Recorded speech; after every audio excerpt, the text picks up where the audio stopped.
On the way back from Lewis's funeral, my mom told me to start packing. She waited until the day before we left to tell Edie.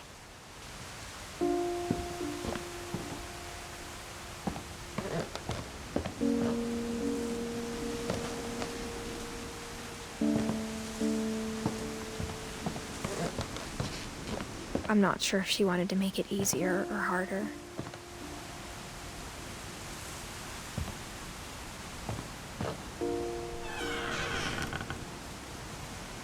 I wish we'd stayed.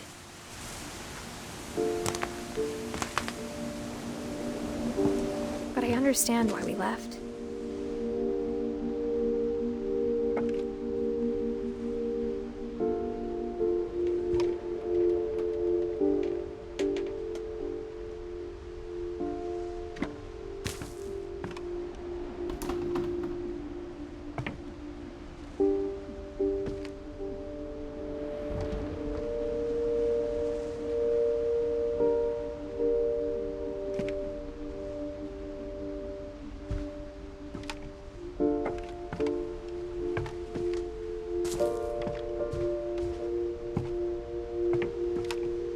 My mom ended up leaving everything behind.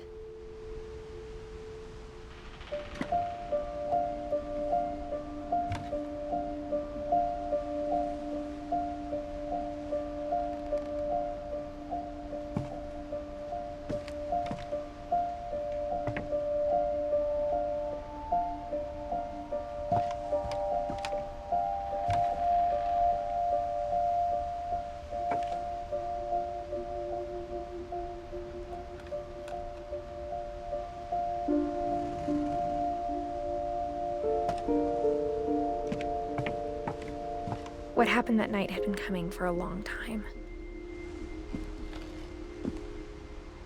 Maybe it should have come sooner.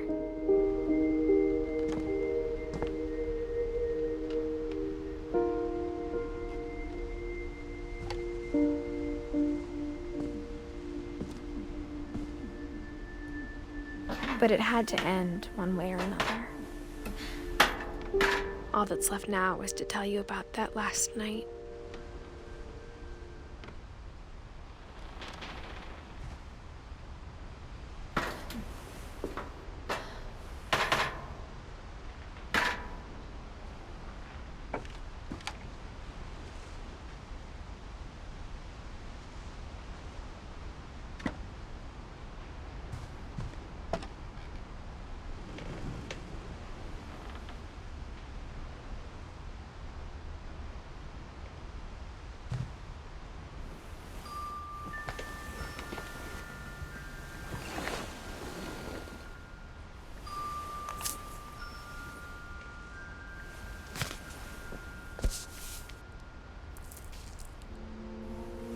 That whole last day, Edie just watched us pack and didn't say a word.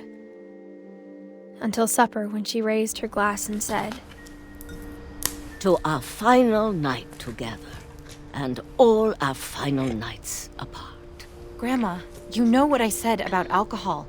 Some of your medications are very Edith, specific. I left a present for you in the hallway. Why don't you go open it?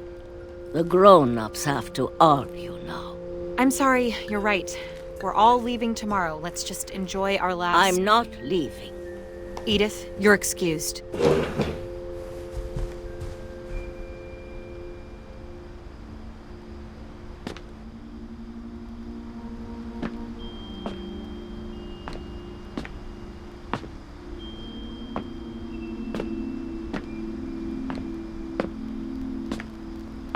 The power had been shut off that morning, but Edie always had plenty of candles.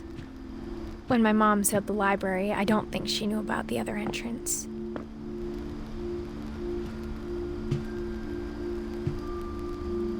Or that Edie had a key to it.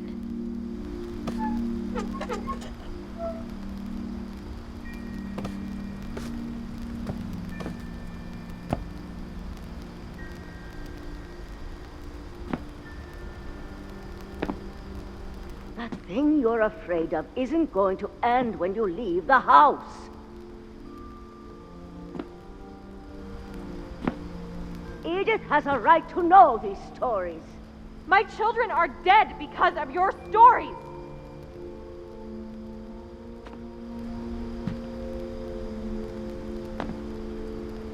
I think it's best if Edith and I leave tonight.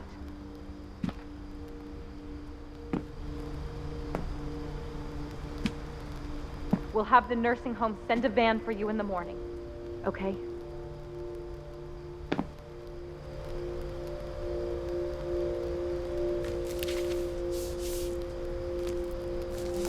Dear Edith, there's so many stories I wish I could tell you, but there's only time for one. This is about what happened on the night you were born. That night, the tide went way, way out.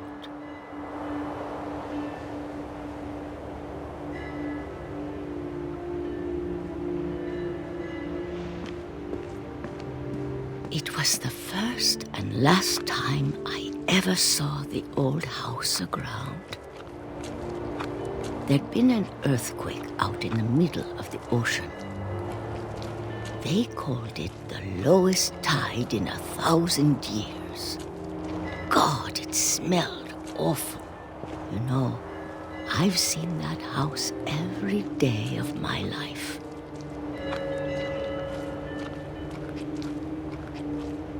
But I never thought I'd go back to it. When the fog rolled in, I lost my way.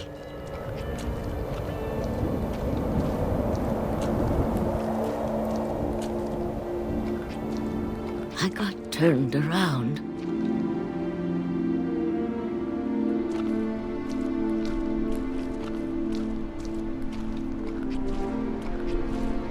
I started seeing things.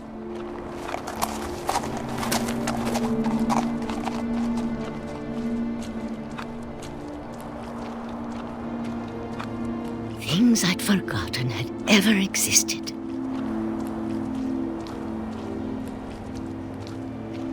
But when I saw them, they felt like old friends. That night, a lot of things came back to me. Or maybe I came back to them.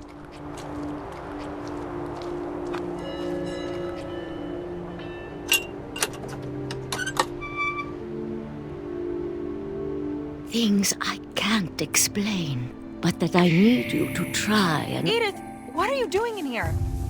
It's mine. Edith! Mom, you're gonna rip it! Let go! I kicked and screamed, but Mom dragged me to the car. I never saw Great-Grandma Edie again. The next morning, the van came to pick her up, but she was already gone. After that, we moved around a lot.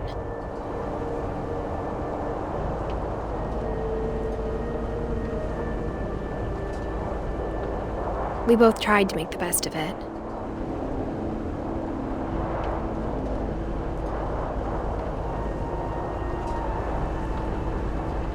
A few years went by.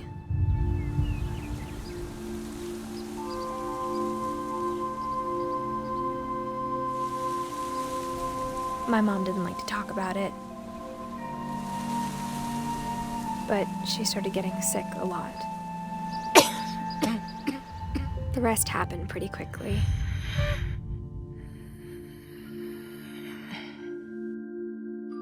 She got better for a while, and then she didn't. And then I was alone.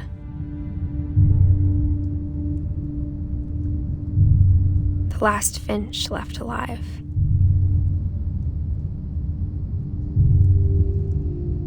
Until I found out about you. I'm still not sure what to tell you about all this. If we lived forever, maybe we'd have time to understand things. But as it is, I think the best we can do is try to open our eyes. And appreciate how strange and brief all of this is.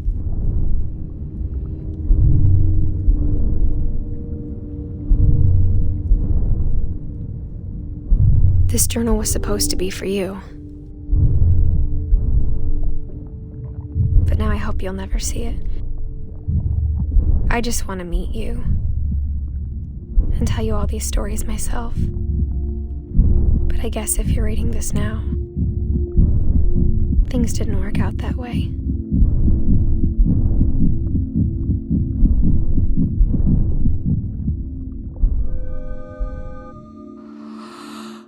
This is where your story begins. I'm sorry I won't be there to see it. It's a lot to ask, but I don't want you to be sad that I'm gone. I want you to be amazed that any of us ever had a chance to be here at all. Good luck.